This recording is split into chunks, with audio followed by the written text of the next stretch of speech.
அனைவருக்கும் வணக்கம். புரிந்து படித்தால் வெற்றி உறுதி அப்படிங்கிற சீரீஸ்ல இன்னைக்கு வந்து மயங்கொலி சொற்கள் பார்ட் 5 வந்து பார்க்க போறோம். இப்போ அணங்கம் அப்படிங்கிறது என்ன பொருள் அப்படின்னா இலக்கணம். அதாவது அணங்கம் அப்படின்னு பார்த்தீங்க அப்படின்னா பொதுவா அழகு அப்படிங்கிற பொருள்ல வரும். அதாவது ஒரு மொழி வந்து அழகா இருக்கணும்னா இலக்கணம் வந்து ரொம்ப முக்கியம். அடுத்தது பாருங்க, இந்த அணங்கம் ரன்னகரத்துக்கான அணங்கம் இதுக்கான பொருள் பார்த்தீங்க அப்படின்னா உடலின்மை, அறிவு, இருவாட்சி, மல்லிகை. இத்தனை தான் வந்து மெமரி வைக்கணுமா? உருவமற்றதுங்கிற ஒரு பாயிண்ட் போதும். அதாவது இந்த அணங்கத்தை பிரிச்சிங்க அப்படின்னா அன் பிளஸ் அங்கம். அண்ணுனா இல்லாத, அற்ற, அங்கம்னா உடல். அப்போ உடலற்ற, உடலின்மை வந்துச்சா? ஓகே.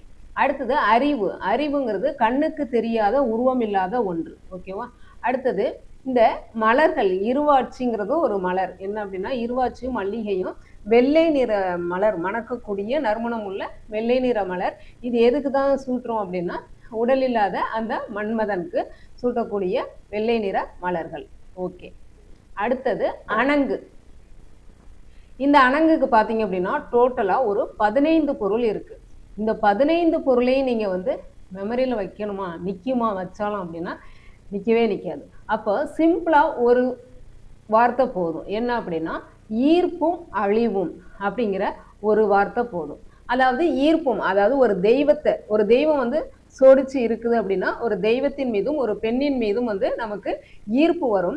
ஆனால் அந்த தெய்வத்தையோ பெண்ணையோ நம்மளால வந்து நெருங்க முடியுமானா நெருங்க முடியாது. அது கடைசியை கொண்டு போய் என்ன விளைவுல கொடுக்கும் அப்படின்னா நோய், அச்சம், வருத்தம், கொலை அப்படிங்கிற இதுல கொண்டு போய் விடும். அப்போ வந்து அணங்கு அப்படிங்கிறது ஈர்ப்பும் அழிவும்.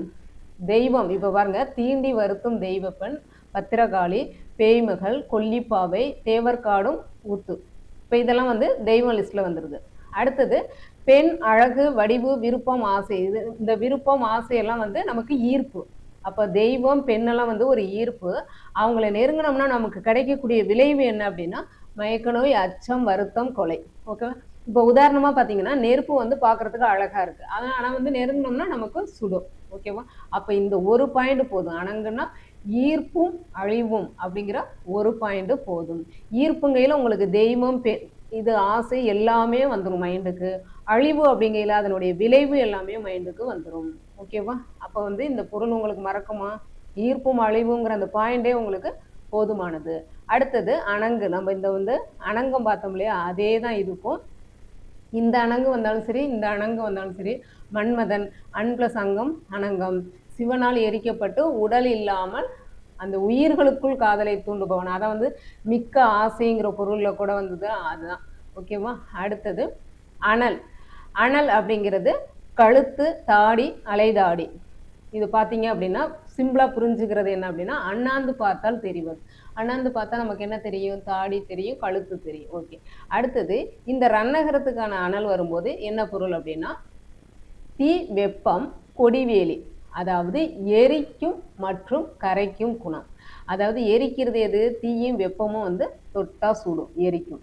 கொடிவேலிங்கிறது இதுவும் ஒரு என்ன, ஒரு மோசமான ஒரு மூலிகை, அக்னி மூலிகைன்னு சொல்லலாம். ஏன்னா வந்து கொடிவேலியில வந்து ஒரு அமிலத்தன்மை வந்து அதிகமாக இருக்கணும். அந்த அமிலத்தன்மை நம்ம மேலே படும்போது டைரக்டா நம்ம மேலே வந்து கொப்புளிக்கும். அதனால என்ன பண்ணுவாங்களாம், அது வந்து சுண்ணாம்பு நீரில் வந்து சுத்திகரித்து தான் அதுக்கு மறு வந்து பயன்படுத்துவாங்களாம். அது வந்து நம்ம உடம்புல உள்ள கட்டிகளை வந்து கரைக்கக்கூடிய ஒரு மூலிகை. அதை டைரெக்டாக பயன்படுத்த மாட்டாங்க. டைரெக்டாக பயன்படுத்தினா நம்ம உடம்புல வந்து கொப்பளம் வந்துடும். அது சுண்ணாம்பு நீரில் சுத்திகரித்து அதுக்கு பிறகு தான் வந்து தைலமாக்கி அது கட்டிகளை கரைக்க வந்து பயன்படுத்துகிறாங்க. இது ஒரு அக்னி மூலிகை. இதுவும் ஒரு எரிக்கக்கூடிய மூலிகை, ஆனால் வந்து கட்டிகளை கரைக்கக்கூடியது. அதான் வந்து எரிக்கும் மற்றும் கரைக்கும் குணம் அனல். ஓகேவா? ஓகே. இது நம்ம வந்து ஒரு செகண்டுக்குள்ளே இப்போ இவ்வளவு முடிச்சிருக்கோம். இது வந்து இந்த வீடியோ முடிச்சதுக்கு பிறகு இதெல்லாம் கண்டிப்பாக உங்களுக்கு மைண்டில் நிற்கும், எதுவுமே மறக்காது. இந்த வீடியோ பிடிச்சிருந்துச்சுன்னா லைக் போட்டு உங்களுடைய ஃப்ரெண்ட்ஸுக்கெல்லாம் வந்து ஷேர் பண்ணிவிடுங்க. வேறு எதுவாக இருந்தாலும் வந்து உங்களுடைய ஒப்பீனியன் எதுவும் வந்து கமெண்டில் வந்து சொல்லுங்கள். இது வந்து எந்த அளவுக்கு யூஸ்ஃபுல்லாக இருந்தது அப்படிங்கிறத. ஓகே, நன்றி. நெக்ஸ்ட் வீடியோவில் பார்க்கலாம். நன்றி.